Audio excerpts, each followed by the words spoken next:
It was the dead end of October, and the air in the vast, concrete catacombs of the Boston Public Library annex was a suffocating cocktail thick with the metallic smell of stale industrial cleaner, the sharp scent of damp decay, and the fine, abrasive dust of 10,000 dissolving paperbacks.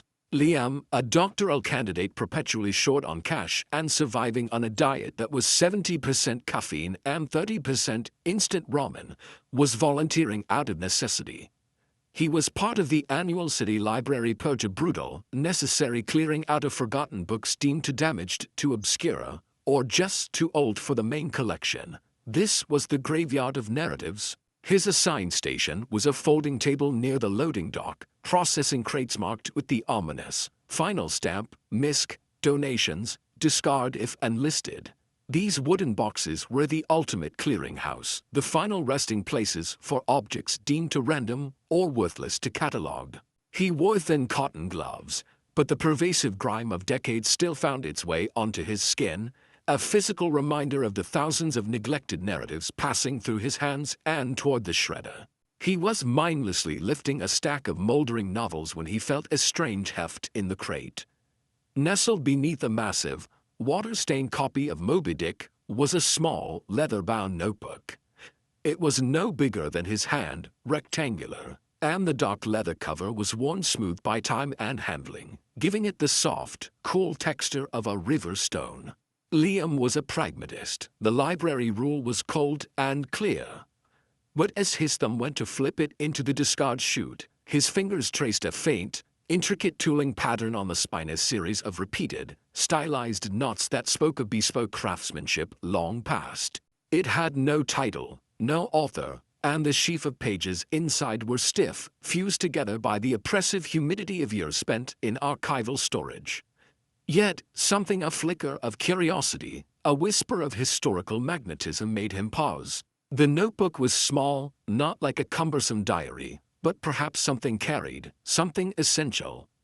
The way the pages resisted being opened, as if protecting a fiercely guarded, final secret, suggested intimacy, a harmless violation of the discard rule. He rationalized, his heart giving a small, nervous thump as he slipped the cool, heavy object into the relative safety of his worn canvas backpack, burying it beneath his latest stack of research papers.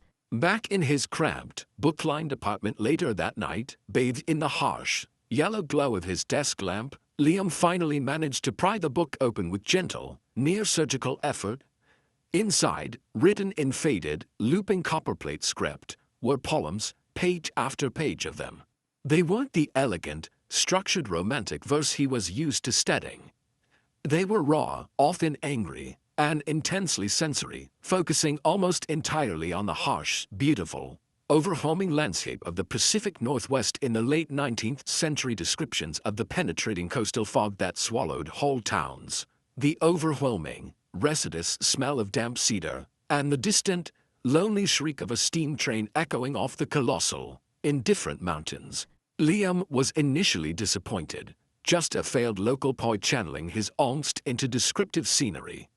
He was about to set it aside again, ready to admit his find was, in fact, worthless. Then, on the last, brittle page, covered in a faint sepia stain perhaps from spilled tea or a rust mark, he found the true bookmark. Not a signature, which would have been too easy to forge, but a single, arresting ink sketch of a raven. It was perched on a skeletal, swarm-blasted branch, rendered with powerful, economic strokes. Its eye, however, was the focus, a perfect, chilling black circle staring directly out of the page. The quality of the drawing was startlingly professional, almost unsettling in its hyperreal detail.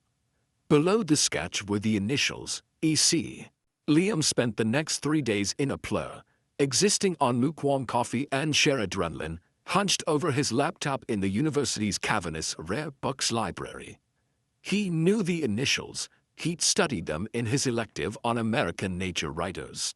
EC was the celebrated and notoriously reclusive naturalist-poet Elias Crane. Crane had published one slim, critically acclaimed volume of poetry in his 20s, a work that became instantly canonized before completely vanishing from his isolated cabin near the Cascades in 1898.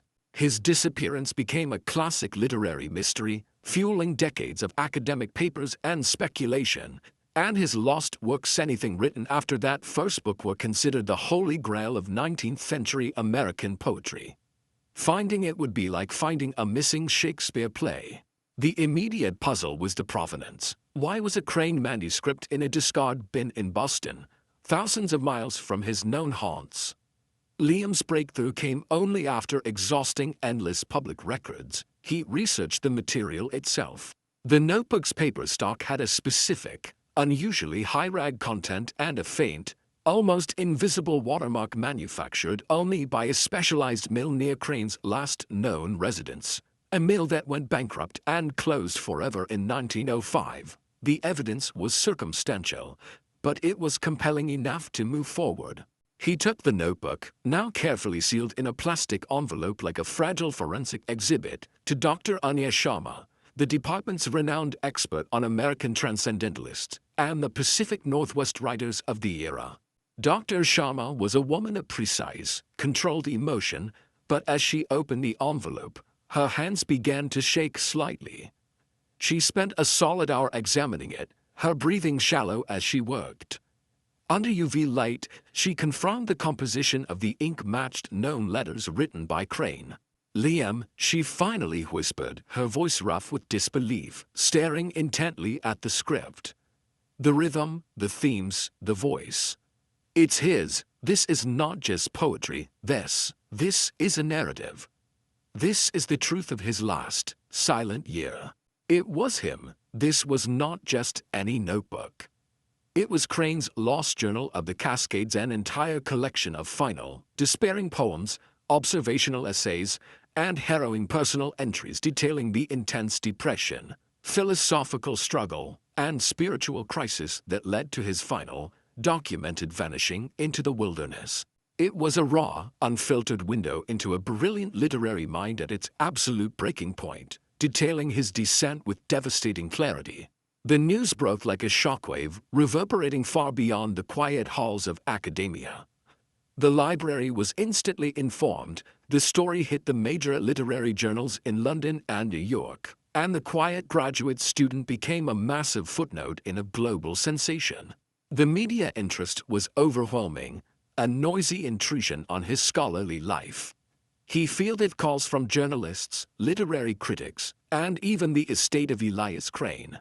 Liam didn't profit monetarily. The notebook was immediately, and rightly, donated to the library's special collections, secured behind vault doors with security cameras fixed upon it. But the real treasure wasn't the book's immense, multi-million-dollar value. It was the powerful, undeniable proof that the stories we consider complete are rarely so.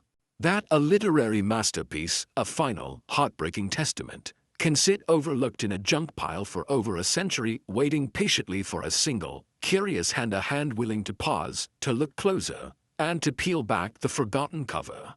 It reminds us that every discarded book, every random artifact, holds the potential for an incredible, secret narrative, simply waiting for its bookmark to be opened again.